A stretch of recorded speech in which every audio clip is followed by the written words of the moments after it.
Aduh, sabar dulu dong. Jangan terburu-buru gitu. Kita pindah dulu yuk. Gak enak kalau di sini tempatnya. Sebelum lanjut ke dalam ceritanya, seperti biasa absen dulu di komentar ya. Dari daerah mana kamu berasal dan jam berapa kamu nonton video ini. Oke, kita langsung saja mulai ke cerita lengkapnya. Nama saya Yuli. Umur saya sudah lewat dari 40. Pekerjaan saya, punya usaha sendiri di bidang fashion online. Produknya pakaian saya rancang sendiri. Alhamdulillah, bisa dibilang hidup saya sudah mapan, bahkan lebih dari cukup. Sehari-hari ya sibuk urus meeting dan orderan. Saya ini janda, sudah lama cerai dari suami. Kalau ditanya kenapa cerai, jujur saja alasannya simpel. Saya selingkuh. Bukan saya tidak mencintai mantan suami, dia itu pria yang baik, sangat baik malah. Bertanggung jawab, pekerjaannya mapan. Dia tipikal pria idaman banyak wanita. Tapi entah kenapa, saat sudah menikah, saya tidak pernah merasa puas. Bukan puas secara materi, tapi secara perasaan. Saya ingat betul, saat itu saya selalu merasa hidup ini datar. Terlalu aman. Saya selalu mencari kesenangan yang memacu adrenalin. Yuli, kenapa sih kamu harus begini? Apa kurangnya Mas? Mantan suami saya pernyataannya begitu. Saat akhirnya dia tahu semua kelakuan saya. Dan saya cuma bisa diam. Saya sendiri tidak tahu apa kurangnya dia. Mungkin kekurangan itu ada di dalam diri saya sendiri. Saya butuh drama. Saya butuh merasa diinginkan oleh banyak orang. Bukan hanya satu orang yang sudah terikat janji. Jadi, tanpa sepengetahuan suami, saya bermain. Ketemuan di sana-sini dengan pria lain. Awalnya saya cuma mencari teman ngobrol yang seru. Tapi lama-lama, saya mencari hal lain yang tidak saya dapatkan di rumah. Begitu ketahuan, tidak ada lagi yang bisa dipertahankan. Kami berpisah. Setelah cerai, saya merasa aneh. Seharusnya saya merasa bersalah. Tapi yang muncul justru perasaan lega. Bebas. Saya bisa melakukan apa saja tanpa harus ada yang mengawasi atau menghakimi. Seiring berjalannya waktu, keinginan saya semakin mengerucut. Saya tidak lagi tertarik pada pria seumuran. Yang saya cari sekarang adalah pria yang jauh lebih muda. Bagi saya, mereka itu sumber energi. Kenapa harus yang muda? Karena mereka menawarkan kepolosan yang sudah lama hilang dari hidup saya. Mereka belum banyak tahu tentang dunia. Mereka mudah dibentuk. Dan yang paling utama, mereka membuat saya merasa muda kembali. Keinginan ini tidak main-main. Saya ingin menikah lagi. Tapi harus dengan pria muda dan sebisa mungkin perjaka. Masa sih Yuli? Kamu kan sudah kepala 4, anak juga sudah besar. Tidak takut omongan orang. Teman-teman saya sering bertanya begitu. Mereka tahu ambisi saya ini terbilang nekat. Tapi saya tidak peduli omongan orang. Saya tahu apa yang saya mau. Status janda kaya raya membuat saya merasa punya kartu as. Saya tahu, dengan modal tampang yang masih oke dan dompet yang tebal, sangat mudah bagi saya untuk mendapatkan pria muda. Saya tidak mencari kemapanan, karena saya sudah punya itu. Yang saya cari adalah kendali dan rasa menang. Rasa menang karena bisa menaklukkan pria yang masih muda, yang masih bersih dari pengalaman. Saya ingin menjadi yang pertama bagi suami kedua saya, meskipun saya sendiri sudah punya banyak masa lalu. Itu mungkin egois, tapi itulah yang saya inginkan. Jadi, setelah urusan bisnis selesai, sisa hari saya hanya fokus pada satu hal, mencari pria muda yang bisa saya ajak menikah dan menjadi bagian dari hidup saya. Hari-hari Yuli di luar mengurus toko online yang berjalan dengan sistem mapan, habis untuk 2 hal utama, mengobrol virtual dan berburu di dunia nyata. Di ponsel, ia punya daftar kontak yang panjang, isinya pria-pria muda yang usianya jauh di bawahnya. Pagi sayang, sudah sarapan belum? Jangan lupa hari ini semangat ya, ada meeting penting kan? Pesan-pesan ringan seperti itu sering ia kirimkan. Itu adalah bagian dari strategi, menjaga agar mereka selalu merasa diperhatikan oleh wanita dewasa yang mapan. Yuli tahu, pria muda senang dengan perhatian tulus, apalagi dari wanita yang secara finansial sudah stabil.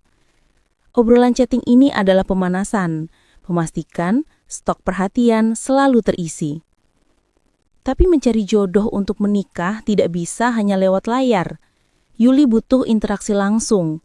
Ia butuh mengukur kualitasnya. Taktik pencarian Yuli selalu sama, tapi efektif. Mall, kafe, tempat nongkrong. Dandan harus total, bukan karena mau pamer, tapi karena ini investasi. Kalau aku tampil memikat, setengah pekerjaanku sudah selesai. Pikir Yuli setiap kali ia bersiap keluar.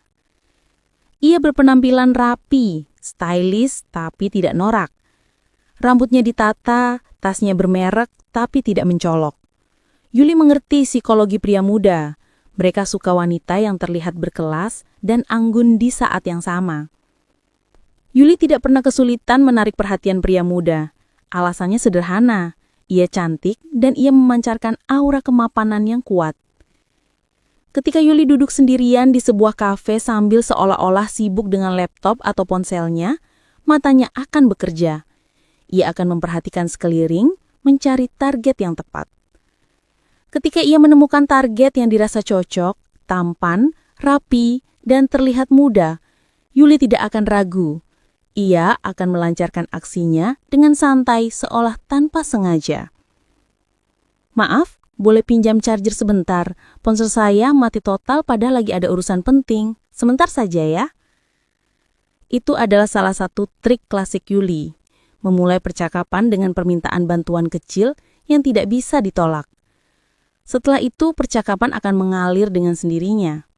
Yuli akan mengeluarkan modal utamanya selain penampilan, kemampuan mendengarkan, dan kemampuan memuji.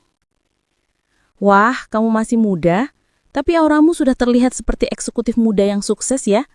Pasti kamu punya impian besar ya. Pujian seperti itu dilontarkan dengan tulus oleh wanita dewasa yang sukses, seringkali membuat pria muda meleleh. Mereka merasa diakui, didengar, dan diberi nilai lebih. Setelah obrolan ringan yang memikat, Yuli akan langsung to the point. Senang ngobrol dengan kamu. Kalau tidak keberatan, saya boleh minta nomor WhatsApp kamu. Siapa tahu kapan-kapan kita bisa ngopi lagi. Saya yang traktir. Dan hampir selalu, jawaban yang didapatkan adalah ya. Yuli tahu bahwa ajakan untuk menjalin hubungan dengan wanita yang kaya dan memikat adalah sesuatu yang sulit ditolak bagi pria muda yang sedang merintis karir atau masih kuliah. Itu memberikan mereka jalan pintas menuju kehidupan yang lebih nyaman. Yuli tidak bermasalah dengan motif itu. Bagi Yuli, itu adalah transaksi yang adil. Pada tahap ini, Yuli belum memutuskan siapa yang akan ia jadikan suami. Ini masih fase seleksi. Ia mengumpulkan data, mengamati karakter mereka lewat chatting dan beberapa kali pertemuan. Siang itu, seperti biasa, Yuli sedang duduk sendirian di sebuah kafe yang cukup populer. Sebenarnya, ia bukan sedang ingin minum kopi, tapi mencari target. Sudah banyak wajah yang ia lihat hari itu, tapi tidak ada yang benar-benar memantik percikan yang ia cari. Sampai matanya tertuju pada seseorang di sudut kafe.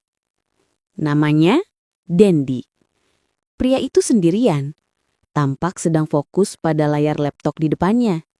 Tidak banyak bergaya, hanya mengenakan kaos dan celana jeans yang rapi.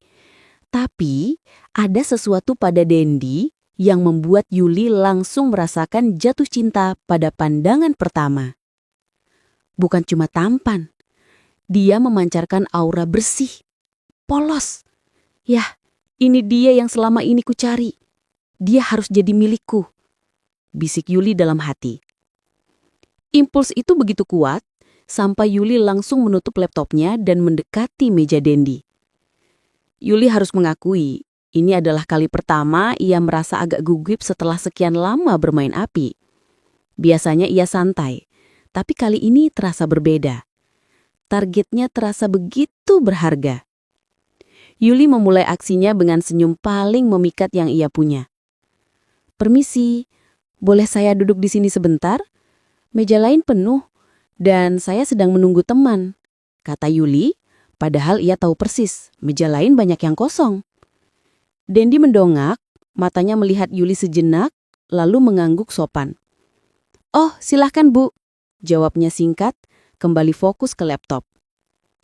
Panggilan Bu itu langsung terasa seperti tamparan kecil bagi Yuli. Ia yang mati-matian menjaga penampilan agar terlihat muda, dipanggil Ibu oleh targetnya.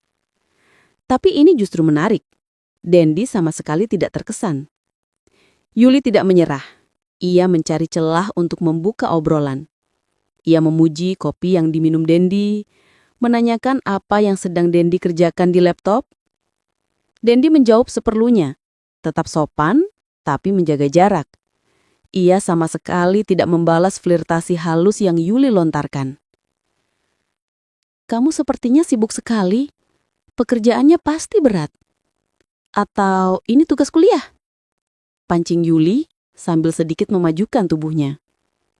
Dendi menjawab, "Tidak Bu, saya hanya sedang menyelesaikan pekerjaan sampingan, bukan kuliah."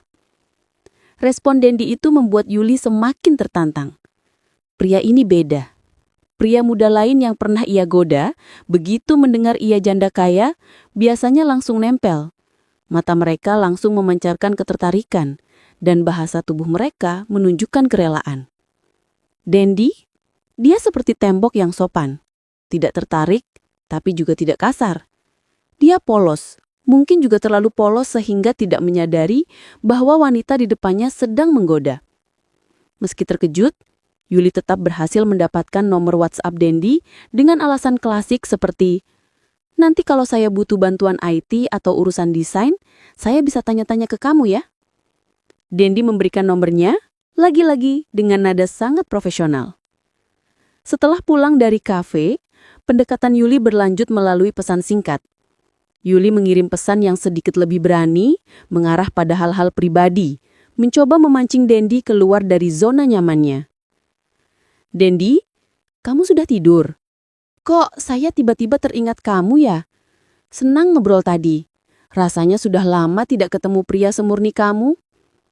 Tapi respon Dendi selalu datar, sopan, dan dingin. "Terima kasih Bu Yuli, saya juga senang. Selamat malam," balas Dendi tanpa emoji, tanpa basa-basi. Reaksi Dendi yang seperti ini justru membuat Yuli semakin penasaran. Ini tantangan baru. Ia tidak akan membiarkan pria yang sudah berhasil membuatnya jatuh cinta pada pandangan pertama lolos begitu saja. Dendi adalah piala tertinggi yang harus ia taklukkan. Yuli tahu, strategi biasanya tidak akan mempan. Untuk Dendi, ia harus menggunakan tahapan yang jauh lebih halus dan hati-hati. Pria seperti ini tidak bisa didekati dengan cara biasa. Harus ada langkah konkret, sesuatu yang melibatkan profesionalisme, pikir Yuli. Yuli akhirnya memutuskan untuk mengajak Dendi bertemu lagi di sebuah kafe. Kali ini, ia tidak akan memancing dengan rayuan, tapi dengan tawaran yang sulit ditolak, uang. Saat mereka bertemu, Dendi, Yuli langsung to the point setelah basa-basi sebentar. "Dendi, begini, jujur saja, saya ini janda dan sering merasa kesepian. Saya butuh teman yang bisa saya ajak ngobrol, yang cerdas seperti kamu. Kamu mau tidak menemani saya seharian? Saya bayar kamu," tanya Yuli, memasang ekspresi serius. Dendi langsung menunjukkan raut wajah kaget dan bingung. Maaf Bu Yuli, maksudnya menemani seperti apa? Saya tidak mengerti," jawab Dendi hati-hati. Yuli menjelaskan, ia tidak meminta Dendi melakukan hal-hal aneh. Ia hanya butuh teman untuk menjaga image di depan teman-temannya. Ia kemudian mulai menanyakan berapa gaji Dendi dalam 1 bulan. "Boleh saya tahu gaji kamu sebulan kira-kira berapa? Jujur saja, saya berani bayar kamu 3 kali lipat dari gaji bulanan kamu. Itu hanya untuk menemani saya 1 hari saja," kata Yuli. Angka itu tentu saja sangat menggiurkan bagi seorang pria muda seperti Dendi, tapi Dendi tetap kekeh menolak. "Saya tidak bisa Bu Yuli, saya tidak tahu harus menemani ibu bagaimana.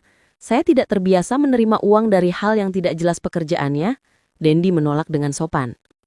Penolakan Dendi yang kedua kali ini membuat Yuli semakin yakin. Dendi benar-benar berbeda. Dia bukan pria mata duitan, dia punya prinsip. Ini adalah kualitas yang sangat Yuli hargai, sekaligus membuatnya semakin yakin bahwa Dendi adalah calon suami yang ideal. Tapi Yuli harus mencari alasan yang lebih masuk akal dan aman. Yuli kemudian mengubah taktiknya, menyajikan alasan yang dirancang dengan matang.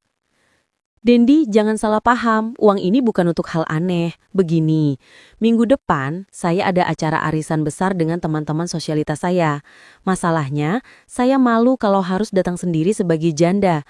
Saya butuh kamu untuk berpura-pura menjadi pendamping saya. Sebagai calon suami lah, ini murni urusan bisnis image, Yuli menjelaskan dengan nada meyakinkan. Bayaran 3 kali lipat itu untuk jasa kamu menemani dan berakting selama acara arisan. Bagaimana? Yuli tahu bahwa pria polos seperti Dendi harus didekati tahap demi tahap, tidak bisa langsung ke inti.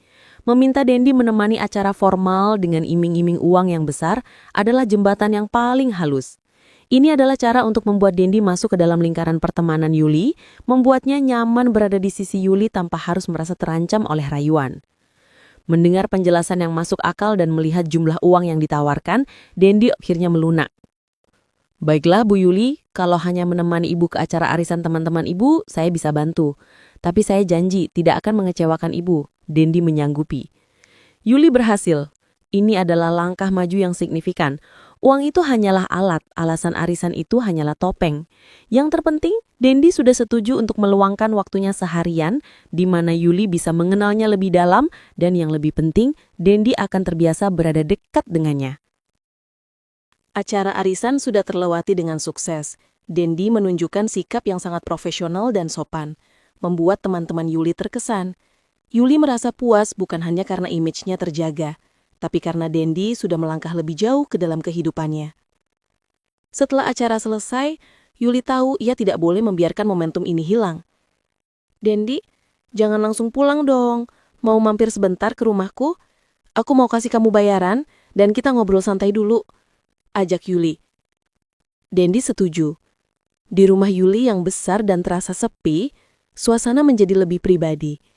Awalnya Yuli hanya menceritakan hal-hal ringan, tentang perkembangan bisnisnya, rencana liburan, atau bahkan menanyakan pendapat Dendi tentang fashion. Dendi menanggapi dengan antusias. Namun, Yuli mulai menarik Dendi ke dalam ranah yang lebih dalam. Ini adalah trik psikologis Yuli, menghapus jarak dengan kerentangan. Yuli mulai bercerita tentang kehidupannya sebagai janda yang sukses, tapi merasa kesepian.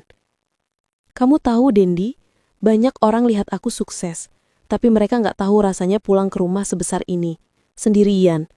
Rasanya kosong, uang banyak itu nggak bisa nemenin tidur, kata Yuli. Nadanya terdengar tulus, memancarkan kesedihan. Yuli menceritakan bagaimana ia merindukan kehadiran sosok pria yang bisa diandalkan. Bagaimana ia lelah bermain-main dan ingin sesuatu yang serius. Dendi yang polos dan sensitif mulai menunjukkan perubahan sikap. Ia tidak lagi canggung. Wajahnya menunjukkan empati yang mendalam. Saya mengerti Bu Yuli. Semua orang pasti butuh teman hidup. Kelihatannya Ibu kuat, tapi pasti ada saatnya Ibu ingin bersandar. Saya bisa merasakan itu. Respon itu adalah lampu hijau bagi Yuli. Dendi sudah mulai luluh. Ia sudah melihat Yuli bukan hanya sebagai janda kaya, tapi sebagai seorang wanita yang rapuh dan butuh perhatian. Hati Yuli berbunga-bunga, karena ia tahu kali ini ketertarikan Dendi tulus, bukan karena uang. Untuk mempererat suasana yang kian mencair, Yuli punya ide lain.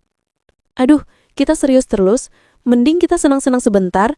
Kamu suka karaoke kan? Kita karaokean yuk, aku yang traktir, ajak Yuli spontan. Mereka pun pergi ke tempat karaoke. Malam itu mereka benar-benar bersenang-senang. Dendi yang awalnya pendiam, mulai tertawa lepas dan bernyanyi. Mereka bernyanyi duet, tertawa bersama, dan Yuli memanfaatkan momen itu untuk lebih dekat dengan Dendi. Waktu berlalu tanpa terasa, hingga jarum jam menunjukkan larut malam. Sudah jam segini, Dendi. Sudah larut sekali. Aku khawatir kalau kamu pulang sekarang. Besok kamu ada kerjaan kan? Mendingan kamu menginap saja di sini. Ada kamar tamu kok, jangan sungkan. Yuli menawarkan. Dendi awalnya ragu. Ia menoleh kejam, lalu melihat Yuli. Enggak apa-apa Bu Yuli, saya takut merepotkan, tanya Dendi. Yuli menggeleng sambil tersenyum meyakinkan. Tidak merepotkan sama sekali, justru aku senang ada teman di rumah. Ayo tidur di sini saja, besok pagi aku yang antar kamu pulang, sekalian aku mau ke kantor. Ajakan itu tulus, dan Dendi pun mengiyakan. Ia akhirnya menginjakkan kaki di rumah Yuli, bukan hanya untuk urusan pekerjaan, tapi untuk menumpang istirahat di rumah wanita yang kini mulai terasa istimewa di hatinya. Setelah malam di mana Dendi menginap, kedekatan Yuli dan Dendi menjadi semakin intens. Pertemuan mereka tidak lagi didasari oleh uang atau alasan palsu. Dendi mulai sering datang ke rumah Yuli, bukan hanya karena ajakan, tapi karena keinginannya sendiri. Yuli merasa Dendi berbeda, bukan hanya polos, tapi juga memiliki pemikiran yang dewasa dan bertanggung jawab. Dia punya etos kerja, dan Dendi memperlakukan Yuli dengan hormat, bukan sekadar menggoda. Yuli mulai berpikir panjang. Semua pria muda yang pernah ia kencani hanyalah pelarian. Tapi Dendi terasa nyata. Aku tidak bisa terus-terusan main-main. Aku sudah menemukan orang yang kucari. Dia bisa menghargai aku, dan dia bisa memberikan energi yang kubutuhkan. Refleksi Yuli. Yuli pun membicarakan perasaannya ini dengan teman-teman dekatnya. Bukan untuk pamer, tapi untuk validasi. Yul, Dendi itu memang kelihatan beda dari yang lain. Dia sopan banget. Kalau kamu sudah yakin dia calon suami yang baik dan bertanggung jawab, kenapa nggak kamu seriusin aja? Toh, kamu juga sudah capek kan cuma pacaran-pacaran? Saran salah seorang sahabat. Dukungan dari orang terdekat membuat Yuli semakin mantap. Keinginan lama untuk mendapatkan perjaka kini terasa lebih berbobot, karena didasari oleh perasaan yang tulus dan keyakinan akan masa depan. Suatu sore, Yuli mengajak Dendi menggobrol serius di ruang tengah rumahnya. Ia memberanikan diri untuk mengutarakan niatnya tanpa basa-basi. Dendi, aku nggak mau buang-buang waktu lagi. Kita berdua sama-sama tahu kalau hubungan kita ini sudah lebih dari sekadar teman ngobrol. Aku yakin sama kamu. Aku merasa kamu adalah pria yang selama ini aku cari, yang bisa jadi imam yang baik. Aku mau kamu jadi suamiku. Mau nggak kamu menikah denganku? Tanya Yuli menatap Dendi lekat-lekat. Dendi terdiam sejenak. Wajahnya menunjukkan keterjegutan, tapi bukan penolakan. Ia menarik napas panjang. Bu Yuli, saya nggak menyangka ibu akan secepat ini. Tapi, sejujurnya, saya juga merasakan hal yang sama. Ibu adalah wanita dewasa yang sangat menginspirasi. Saya juga yakin sama ibu. Saya mau. Jawab Dendi dengan senyum. Yuli merasa lega luar biasa. Tantangan terberat sudah terlewati. Pria perjaka idaman yang dicari-cari kini berada di sisinya, siap menikahinya. Namun kegembiraan itu segera diikuti oleh realitas pahit. Yuli tahu pernikahan mereka tidak akan mulus semudah janji di ruang tengah. Dendi, aku bahagia banget, tapi sekarang ada satu masalah besar. Orang tua kamu. Aku ini janda, umurku jauh di atas kamu, dan aku sudah punya anak. Mereka pasti akan menolak mentah-mentah. Yuli menyuarakan kekhawatirannya. Dendi mengakui hal itu adalah rintangan nyata. Dia adalah anak bungsu, dan restu orang tua sangat penting.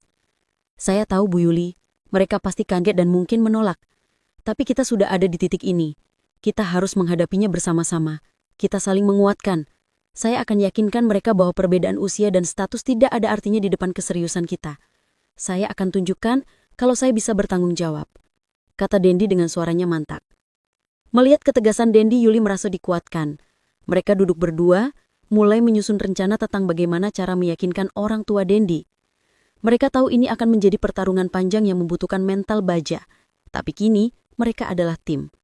Mereka yakin, cinta yang bersemi dari kesepian ini harus diakhiri dengan ikatan yang sah. Hari yang ditakutkan pun tiba. Dendi dan Yuli datang menemui kedua orang tua Dendi.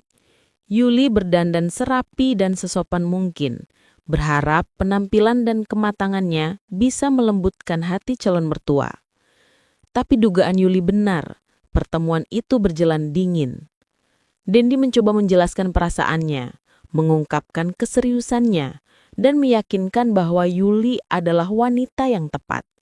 Namun, orang tua Dendi menolak mentah-mentah ide pernikahan itu. Nak Dendi, kamu ini masih muda, perjaka, masih banyak gadis seumuran yang lebih cocok buat kamu. Ibu Yuli ini sudah punya anak dan umurnya jauh di atas kamu. Kalian tidak selevel. Kami tidak setuju. Tegas ayah Dendi. Suaranya mengandung kekecewaan. Penolakan itu menusuk. Tapi Yuli dan Dendi sudah siap. Mereka saling menguatkan. Yuli kemudian mengambil alih pembicaraan. Berbicara dari hati ke hati. Mencoba menunjukkan bahwa ia bukan wanita sembarangan. Bapak, Ibu, saya mengerti kekhawatiran kalian. Saya datang ke sini tidak dengan tangan kosong. Saya datang dengan janji. Saya yakin Dendi punya potensi besar. Setelah kami menikah, saya akan ajak Dendi untuk mengurus usaha saya. Saya akan jadikan dia direktur, partner kerja. Dia tidak akan menjadi beban bagi saya. Justru dia akan menjadi aset yang membuat kami berdua maju. Janji Yuli dengan mantap. Yuli bukan hanya menawarkan uang, tapi masa depan dan pengembangan diri untuk putra mereka. Ini adalah negosiasi yang cerdas. Yuli tahu kekhawatiran orang tua Dendi bukan hanya soal status, tapi juga takut putra mereka akan terbebani atau dianggap hanya mengincar harta janda. Melihat keseriusan Yuli dan mendengar janji yang terdengar sangat realistis bahwa Dendi akan mendapatkan posisi tinggi dan karir yang terjamin, orang tua Dendi mulai goyah. Mereka berdiskusi sejenak, menimbang-nimbang janji Yuli. Akhirnya, dengan berat hati, mereka memberikan restu. Kami izinkan, asal kamu pegang janji itu, Bu Yuli. Dan kamu, Dendi, buktikan kalau pilihanmu ini benar dan kamu bisa bertanggung jawab, kata Ibu Dendi. Nada suaranya sedikit melunak. Restu itu datang. Tidak lama kemudian, Yuli dan Dendi pun menikah. Pernikahan itu sederhana, fokus pada janji dan komitmen di antara mereka. Mereka mulai tinggal bersama dan seperti yang dijanjikan Yuli, Dendi langsung terlibat penuh dalam mengelola usaha fashion online Yuli. Dendi yang selama ini dikenal polos dan cerdas, ternyata memiliki naluri bisnis yang luar biasa.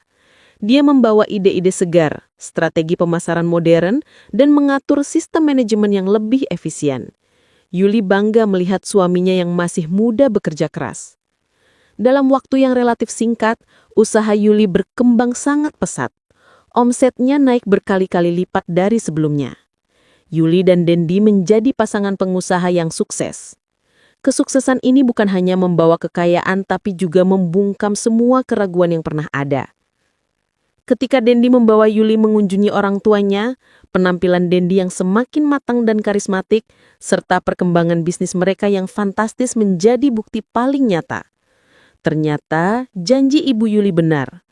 Anak kami benar-benar berubah menjadi lebih baik, lebih sukses, dan bertanggung jawab sejak menikah dengannya. Batin orang tua Dendi kini memandang Yuli dengan penuh hormat. Keinginan Yuli terhadap perjaka muda berumur jauh di bawahnya, yang dulunya didasari oleh pencarian kesenangan dan rasa penasaran, akhirnya berujung pada pernikahan yang mapan dan kemitraan sejati. Dendi membuktikan bahwa dia bukan sekedar berondong, melainkan suami dan rekan bisnis yang handal. Kisah cinta dan perselingkuhan yang dulu menghancurkan pernikahan Yuli, kini berubah menjadi kisah sukses yang membawa berkah. Mereka berdua menemukan kebahagiaan yang tulus. Dan yang terpenting, Yuli akhirnya menemukan kepuasan sejati yang selama ini ia cari.